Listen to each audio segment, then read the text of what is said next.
How are you feeling right now as we're slowly approaching the big premiere? I feel extremely ecstatic. I feel nervous and also really excited that I get to be a part of something that's as, big and as global as House of the Dragon. I've been watching a lot of the trailers and a lot of the interviews as well. And I can't help, Ricardo, but look back to when I was watching season one, because I wasn't in season one, I would watch all the interviews and all the, press footage and all the premieres. And now to be a part of it, a couple of years later, it's so surreal. And I feel a lot of gratitude as well. So I'd say I'm really, really grateful. Yeah. So you were a big fan before. I was the biggest fan of House of the Dragon and Game of Thrones. I remember my sister who's behind the camera.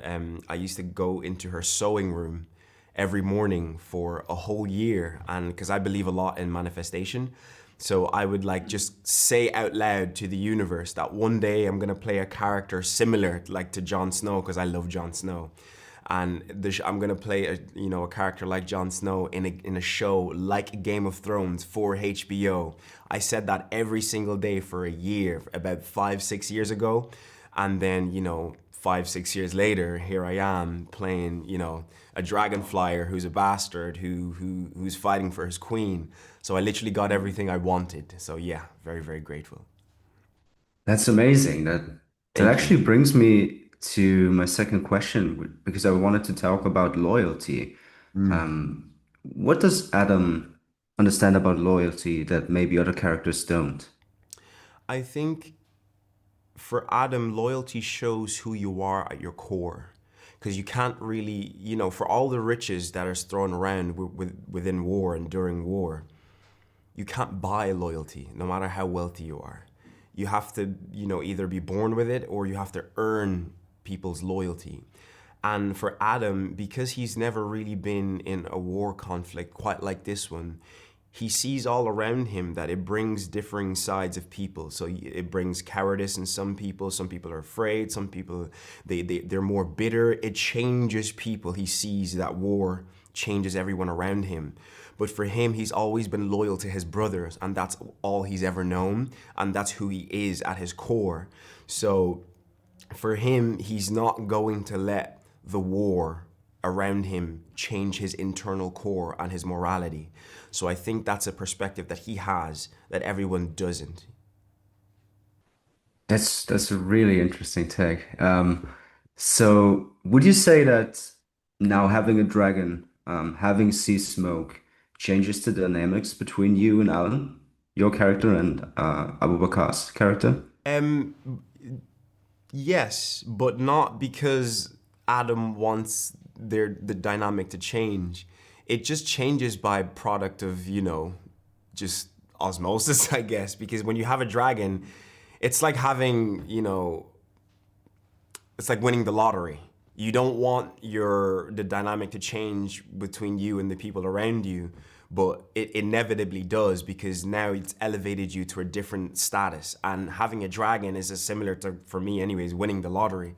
It elevates Adam to a certain status, and it has to change the dynamic because everybody else sees him differently now. So he's not the old shipwright Adam. He's now Addam, of Hull, the dragon flyer for Rhaenyra, for Team Black. So you have to carry a certain level of presence, and a certain level of respect is commanded wherever you are. So, and I think Alan sees that in this season. But at the end of the day, Alan's the only one that can still see the little brother in Adam.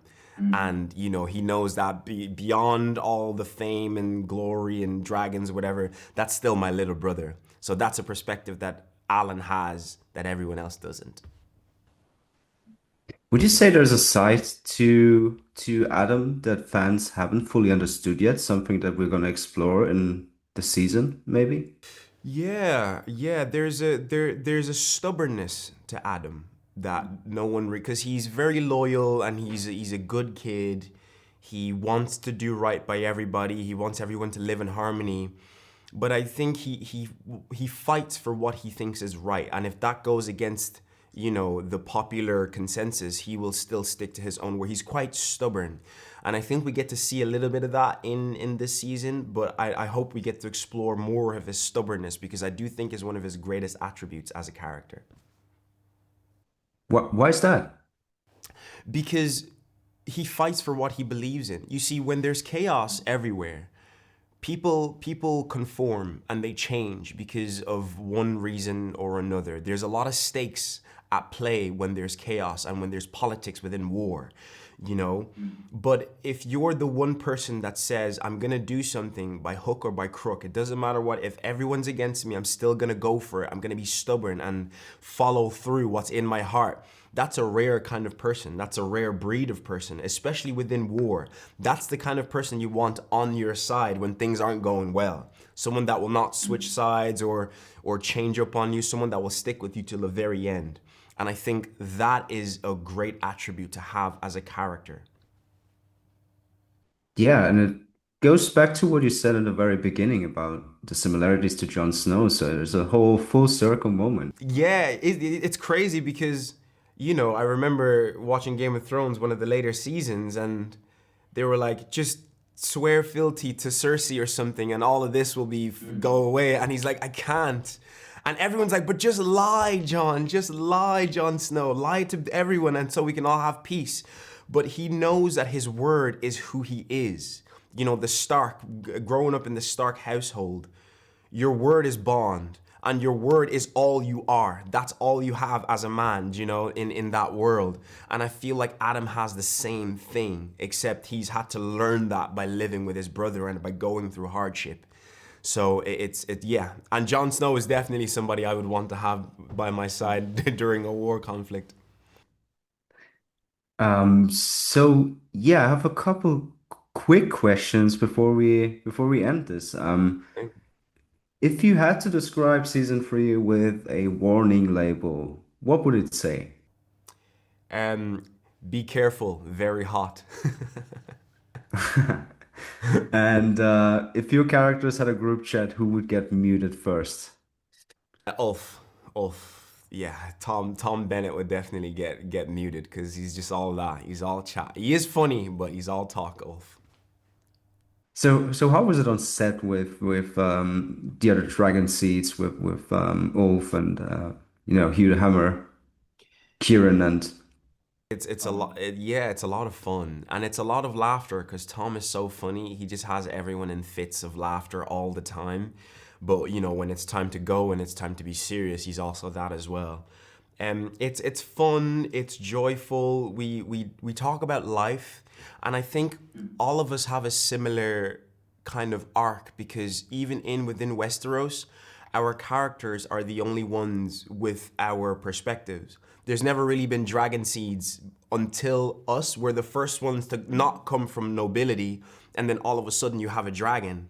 And even how we all got cast, we all loved Game of Thrones and we all loved House of the Dragon, and being able to come from where we've all, respectively come from to being the biggest show in the world, that is House of the Dragon, we all share that bond and we have sort of a general gratitude for being a part of the show. And every time I'm on set, I feel it. And we talk about life and we talk about how our lives have changed. So it's just, I couldn't have asked for better scene partners to work with. They're just amazing, genuinely.